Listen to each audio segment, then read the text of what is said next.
பசி வயிற்ற கிள்ளுதே. மா பசிக்குதுமா, பசங்க கிரவுண்ட் வெயிட் பண்ணிட்டு இருப்பாங்க, வந்து சாப்பிட்டுக்கிறேன். சரவணா, நீ எல்லாம் பசி தாங்க மாட்ட. நொறுக்கு தீனி ஏதாவது கிடைக்குமான்னு சுத்தி சுத்தி வருவ. அங்க உனக்கு டீயும் பிஸ்கெட்டு தான் கிடைக்கும். உனக்கு பிடிச்ச வெங்காய சாம்பாரும் உருளைக்கிழங்கு கறியும் பண்ணிருக்கேன். சாப்பிட்டு விளையாட போப்பா.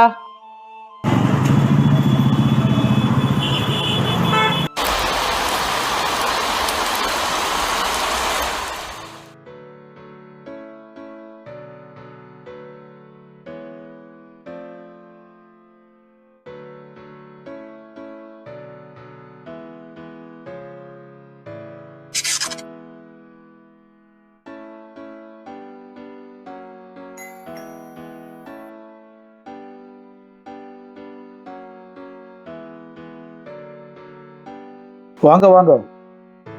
Food delivery sir. ஏன் தம்பி, மழையில் நினைச்சிட்டீங்களா? எவ்வளவு தரணும்? ஆன்லைன்லேயே பே பண்ணிட்டாங்க சார். இருக்கு தம்பி, சாப்பிட்டு போகலாம். சார் என்கிட்டயே சொன்னீங்க சார். ஆமா தம்பி, இப்படி வீடு வீடா சாப்பாடு கொடுத்துருக்கீங்களே, நீங்க சாப்பிட்டீங்களா என்ற பையன். சார் நான் வந்து அப்பா, சாப்பாடு ஆர்டர் பண்ணியிருந்தேனேப்பா, வந்துருச்சா? சாப்பிட்டீங்களா? குமாரு, இங்க மழை கொட்டுது. ஹோட்டல்ல இருந்து இப்பதான் டெலிவரி பண்ணிருக்காங்க. இனிமே தான் சாப்பிடணும். இரு, உங்க அம்மா கிட்டயே தரேன். குமாரு, கார் ஓட்டிக்கிட்ட பேசுற? வேணாங்கண்ணு. அம்மா, காரை ஓரமா நிறுத்திட்டேம்மா. அங்க மழை பெய்யறதால நான் ஆர்டர் பண்ண டிஃபன் இப்பதான் வந்திருக்காமா. நீங்க பசியோட இருப்பீங்க, முதல்ல சாப்பிடுங்க. சரிப்பா, சாப்பிடுறோம். இன்னைக்கு நீயும் எங்க கூட இருந்திருந்தேன்னா நல்லா இருந்திருக்கும். அம்மா, திரும்ப திரும்ப அதையே சொல்றீங்களேம்மா. சரி கண்ணு, நான் ஏதோ கிறுக்கு பிடிச்ச மாதிரி அதையே சொல்லிக்கிட்டு இருக்கேன். நீ சாக்கிறதே வண்டி ஓட்டுப்பா. நான் வச்சிடுறேன். சரிம்மா. என்ற பையனுக்கு இன்னைக்கு பிறந்த நாள். வா கண்ணு, டிஃபன் சாப்பிட்டு போவியாமா? என்ன டெலிவரி பாய்னு பார்க்காம சாப்பிட்ட கூப்பிட்டதுக்கு ரொம்ப நன்றிமா. நிஜமாவே நான் அப்பவே சாப்பிட்டேன். டெலிவரி பாய்னா பசிக்காதா? இல்ல அவங்க கூட சாப்பிடக்கூடாதா? நகரத்துல வேணா பணம் வேலையை வச்சு கௌரவம் பார்ப்பாங்க. இது கிராமம் தம்பி, இங்கெல்லாம் அப்படியெல்லாம் இல்லை. பசி வயிற்ற கிள்ளுதே, இவங்ககிட்ட சொல்லவும் முடியலையே. இந்தா தம்பி, இந்த ஸ்வீட்டையாவது சாப்பிட்டு போ. தேங்க்ஸ்மா. உங்க பையன் எங்க, வெளிநாட்டுல இருக்காரா? இல்ல தம்பி, மெட்ராஸ்ல தான் இருக்கான். இவங்க எவ்வளவோ சொன்னாங்க, இங்கேயே இருந்து கடையை பார்த்துக்கன்னு. எப்ப பாரு காலே மிதிச்சுக்கிட்டு செய்யற இந்த டெய்லர் வேலையெல்லாம் ஒரு வேலையான்ட்டு மெட்ராஸ் போயிட்டான். வேலை எதுவும் கிடைக்காம இப்போ டாக்ஸி ஓட்டிக்கிட்டு இருக்கான்.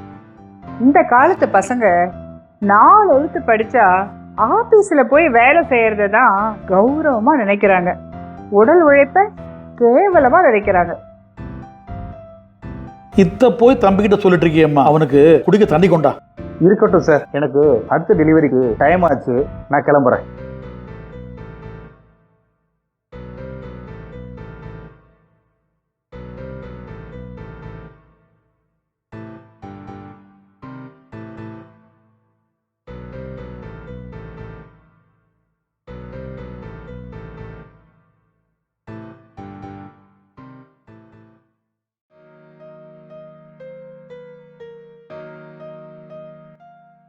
எப்ப பாரு காலே மிதிச்சுக்கிட்டு செய்யற இந்த டெய்லர் வேலையெல்லாம் ஒரு வேலையாண்டு மெட்ராஸ் போயிட்டான்.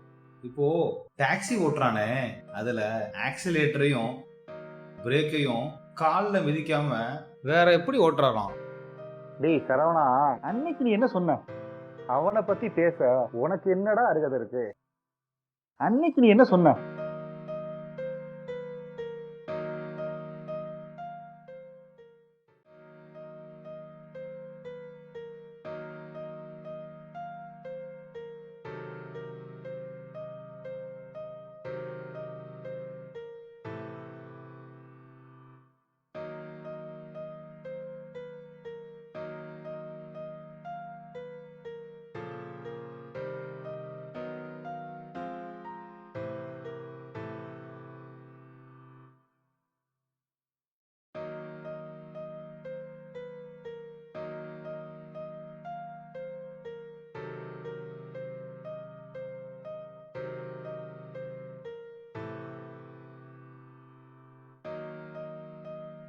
இந்த காலத்து பசங்க 4 எழுத்து படிச்சா ஆபீஸ்ல போய் வேலை செய்யறத தான் கௌரவமா நினைக்கிறாங்க. உடல் உழைப்ப கேவலமா நினைக்கிறாங்க.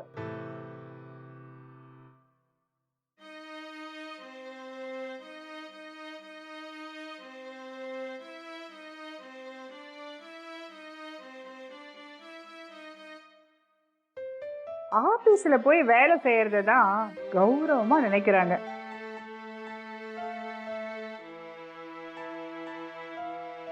ஆபீஸ்ல போய் வேலை செய்யறத தான் கௌரவமா நினைக்கிறாங்க.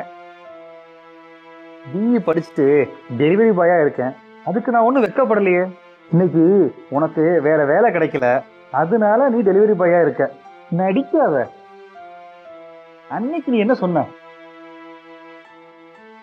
சாப்பாட்டு பாத்திரத்தை தூக்கிட்டு போய் டெலிவரி கொடுக்கறத கௌரவ குலைச்சலாம் நினைச்ச. இன்னைக்கு யாரோ ஒருத்தருக்காக அதே தானே நீ பண்ணிட்டு இருக்க.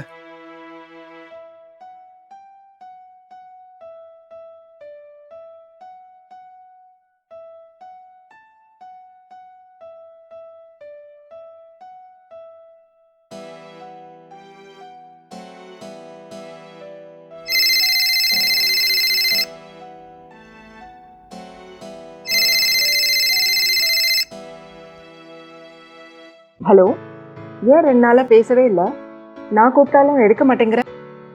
2 நாளா ஆஃபீஸில் ஒரே வேலை, அதான் பண்ண முடியல. சரி, காலேஜ் தான் முடிஞ்சதில்ல ஹேமா, வேலைக்கு எதாவது அப்ளை பண்ணியிருக்கியா? ஒரு 50 அப்ளிகேஷன் போட்டிருப்பேன், ஒரு இன்டர்வியூ கூட வரல. நான் ஒன்றும் உன் அளவுக்குலாம் புத்திசாலி இல்லைன்னு. நீ பாரு, படித்து முடிச்ச உடனே வேலை கிடைச்சிருச்சு. நான் என்ன வேலை பார்க்குறேன்னு எனக்கு தானே தெரியும்.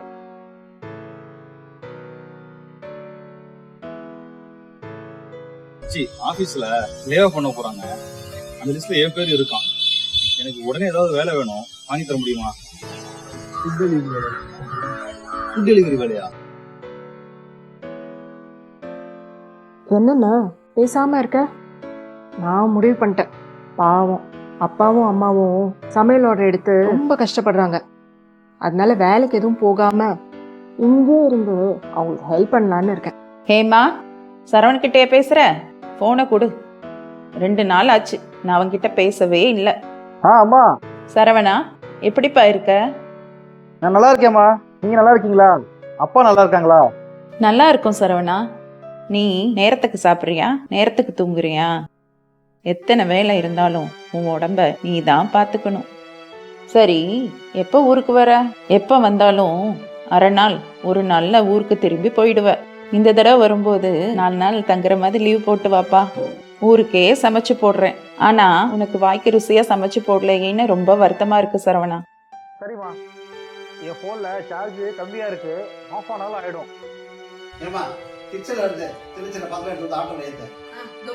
ஏங்க ஹேமா கிட்ட இந்த வேலையெல்லாம் சொல்றீங்க? சரவணா இருப்பா, நான் இப்போ வரேன். சரிம்மா.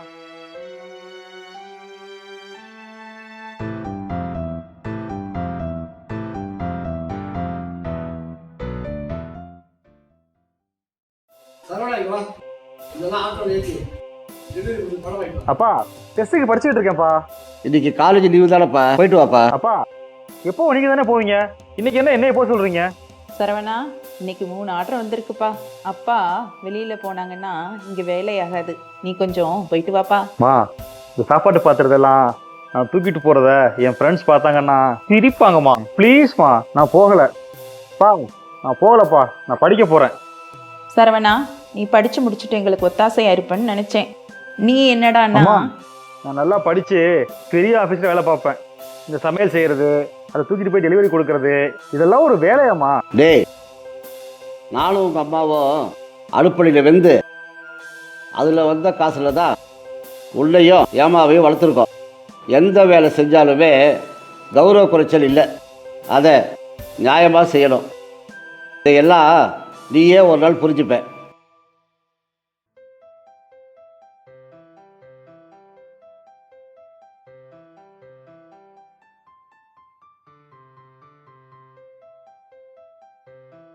Sir, excuse me sir.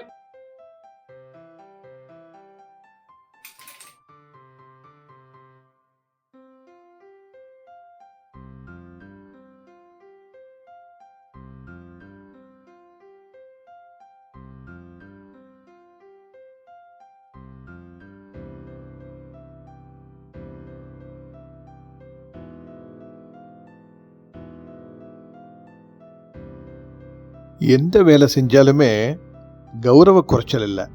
Saravanan இதை புரிஞ்சுக்கிட்டான். அப்ப நீங்க